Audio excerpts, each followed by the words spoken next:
Hello! Welcome to my vlog. This is Kuya Bindoy from Earthtown, Taysan, Batangas. Kuya Bindoy, say hi! Hi!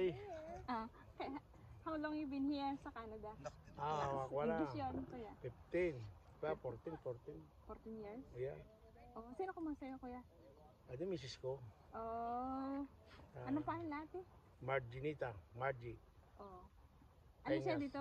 Ano siya dito noon? Anong apply niya? Kung yan, caregiver. Caregiver. Tapos, ilang taon bago kayo nakuha? Matagal-tagal din kasi nag-umpisa siya ng Hong Kong.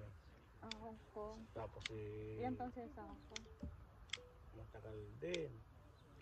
Ha? Ang naipon namin nung umuwi ng Pilipinas, dalawang bata, si Martian at saka si Maynard. Oh, dalawa. Oo, tapos nag-Hong Kong ulit siya.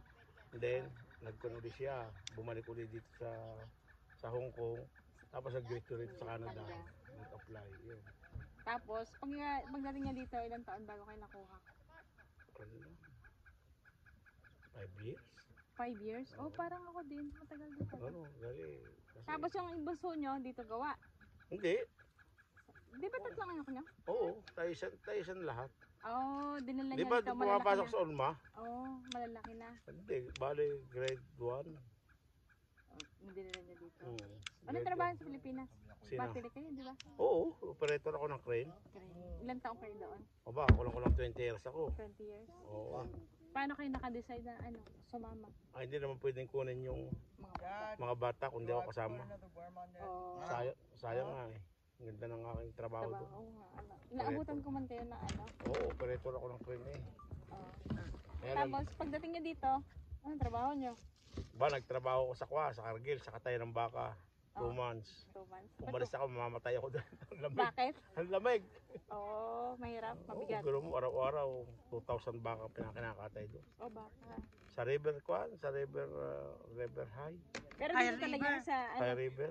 dito talaga ka sa Edmonton. Hindi, Calgary kami. Calgary.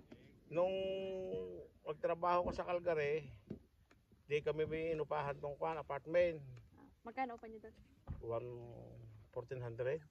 Buong bahay. Hindi, townhouse lang siya. Townhouse. Oh, tapos? Ngayon, nagtrabaho nga ako sa High River.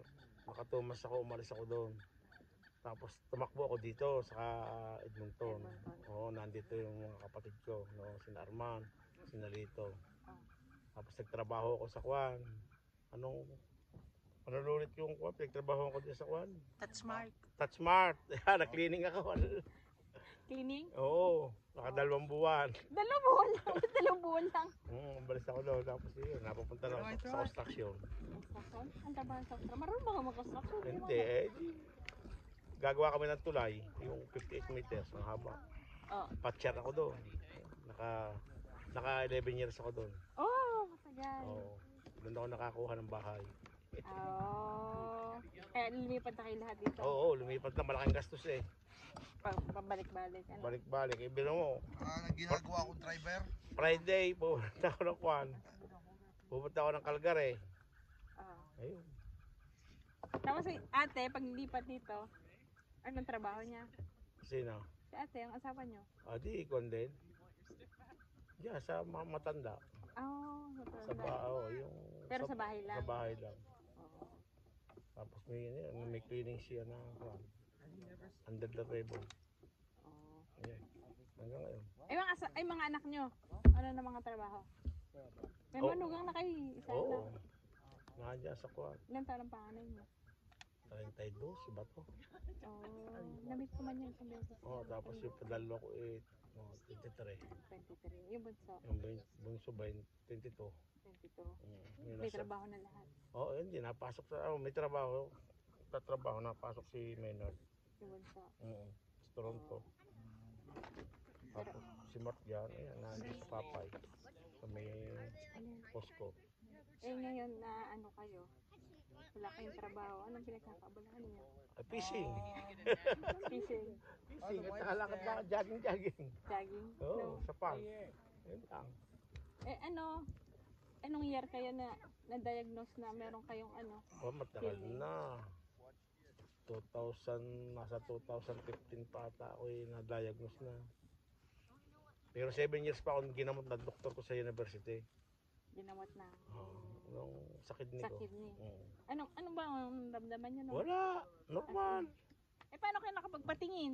Kung, Sa kuwan ng Ay, lab yung test first- monthly. monthly test. Oo, Tapos, monthly. Ayun, kita nila kung anong diferensya mo. oh, Kung mataas ba ang creatinine. Kung ayun ang minumonitor lagi ng doktor nun eh, creatinine. creatinine. Ang hirap pababain yan. Oo. Yan, adds and no. Sabi sa akin ng doktor, pag hindi ka nagbago ng lifestyle mo, Yun 5 ba? years, dialysis ka. Tama, ang doktor. Pag yung na-find out kayo na may difference sa kidney nyo, hindi pa rin kayo nagbago. Hindi pa. Tuloy pa rin ang inom. Inom pa rin. Sarap ng red wine na eh. Ah. Oo. What makes you realize na kailangan mo talaga magbago? Hindi, ito, nagda-dialysis na. Ano yung first, yung first Sabi ng kaibigan, experience nyo nung nakasama first na ka nag-dialysis kayo? Bigyan Wala, biyaya. birthday ko na ako. Nasa dialysis ako. June 2. Usapay magpipishing lang. Eh. Bigyan ko 2020. sa interview mo kay Karen Davila. Bakit? Paano yan? Ano naramdaman nyo? Hindi kayo natakot? Hindi Okay lang kaya? Okay lang. Ito doon. Oo. Ginusto eh. Matigas ang ulo. Di ka na niya. Ang premium. Parang Oo. meron. Ilang hours yung dialysis kayo? 4 hours. 4 hours? Na doon lang kayo? Bawal Hmm. kumain? Bawal? Hindi. Pwede? Basta magdala ka ng pagkain mo. Kahit anong kainin mo. Pwede. Oo. Ako nga, baon ko prutas. Apple. Strawberry. Berries. Yan. Lagi nga nga. Tapos yung biscuit na salted. Yan. Tapos ilang session yun every 3 times a week. 3 times a week? Sabi, 10 tanong lang. Ilang taon na nga nagda-dialysis? 3? 3. 3 years. 3 years na. Anong reaction ni ate, ng asawa niya? Wala. Noong una, takot. Ngayon, Takot. hindi. Nasanay na eh. Sanay na. Oo. Nagbago naman ang lifestyle niya. Oo. Nagbago. Hindi na inom. Ilang taon na? Hindi niya hinahanap-hanap. Hindi na. Ha? Matagal na. Exercise. Exercise na. Pagkain. Diet. Kung naman sa pagkain, kaya lang yung maalat sa mamantika. Bawal. Bawal na. Tapos, Kahit hindi rin naman. vitamins. Vitamins. Mga ang ininom kong gamot eh, 6 na pills tuwing umaga. Alam mo commercial yan? Ay, Karen Davila. Babalik. pero hindi na tayo kontrabida. Teka nga lang muna. Eh,